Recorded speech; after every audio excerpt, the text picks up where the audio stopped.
All right, once again, it's every weekend. We're going to see lots of nomination news, and here's the latest batch of nomination news. In northern Manitoba, the riding of Churchill will become the riding of Churchill-Kiwanukaski. I hope I got that right.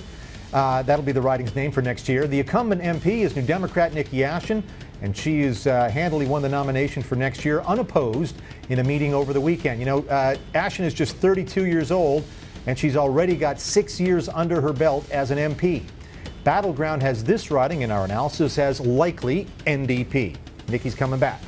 In the Toronto riding of Beaches East York, New Democrat MP Matthew Kellaway won his nomination Sunday. This is a riding, though, that has been reliably Liberal from 1993 until Kellaway won it in the Orange Wave in 2011. Will he win it again? Well, the Liberals don't have a candidate yet, but it will be tough for Kellaway regardless.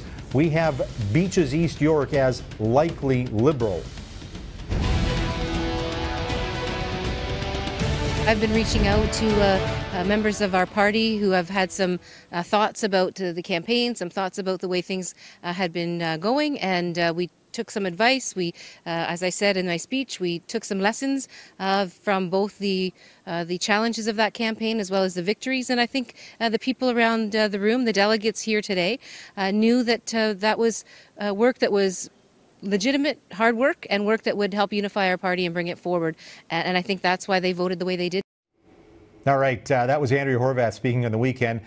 Do you want a leadership vote, a leadership race? 77% of Democrats said no. We're happy with Andrea Horwath. Sun News contributor Michael Diamond, who's been watching all things NDP this weekend. We're going to get to some more shenanigans out in Manitoba. Let's start with Ontario, though, first, Michael. 77%, isn't that Alison Redford numbers? Have we heard this number before? Is that good enough? You know, I think it is good enough, and I think what Andrea Horwath, why it is good enough for her is she really, I think, exceeded the expectations. She did a good job at lowballing that, and even throughout the day, if I was following along and watching the proceedings, it sounded like response to her speech was fairly lukewarm in the room, so 77% came as a surprise to me. That said, you're right, Alison Redford got that, and a few months later, when she finally left, I think her party was quite happy that she did that on her own. You know, at the end of the day, New Democrats have been asking themselves why they didn't do better in the election. And you know, one of the things they're clearly going to ask themselves, was it the leader? Was it the characteristics of the leader?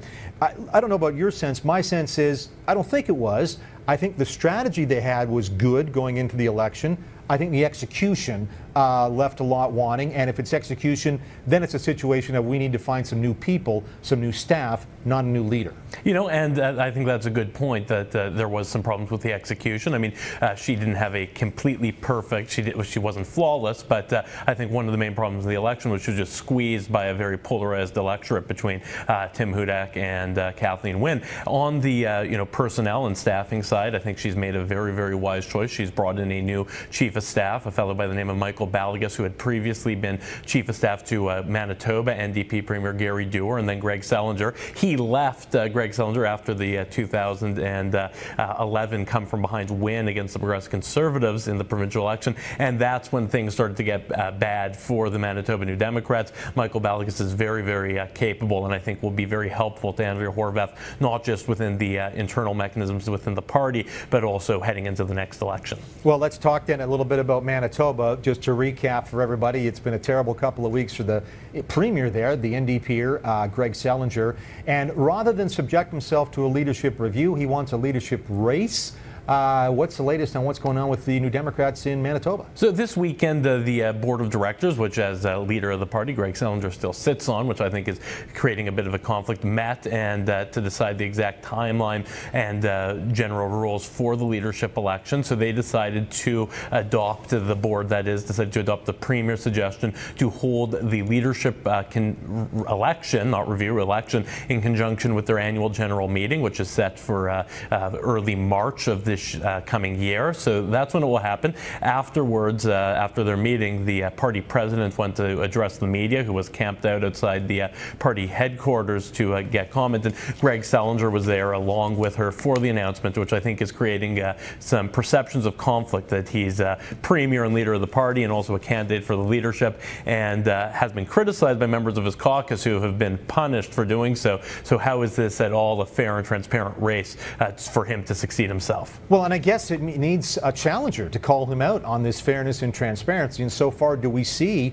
any evidence that he's going to get a serious challenge? And of course, as I think we spoke about this last week, Michael, this may have been Selinger's strategy all along, to smoke out his opponents, call their bluff. Well, exactly, because, you know, when you're a sitting premier and you only get 77%, like Andrew Horwath did, that might be a lot worse. So now Greg Selinger's created a situation where he only needs either 51% in the worst case, and 50% plus 1 in the worst case scenario, or in the best case scenario, nobody comes forward and he wins by acclamation, getting 100%. So I think this was really the right idea for him. Nobody's come forward yet.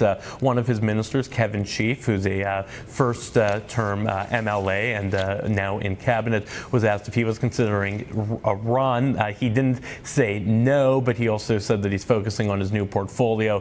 He's considered to be a star and up-and-comer within the caucus, but, you know, I don't think he'd be the guy to beat Selinger or even challenge him. So it's going to be interesting. The last election for leadership in Manitoba in the NDP was a two-person race with Selinger and Steve Ashton, who's father of Nikki Ashton, a longtime NDP minister. I don't see him doing it again. It really wasn't that successful. So it will be interesting. Right now, there's no one obvious coming forward. Still waiting to see if any of the rebel 5 of the ministers who were removed from cabinet over their dissatisfaction with the premier, one of them will step up. At this point, it's unlikely, and I think they have really good objection to running in a process that the premier is still so intimately involved in. Battleground Manitoba, we're on it until March 6, 2015. Enjoy it. All right, Michael Diamond, thank you so much. Thank you.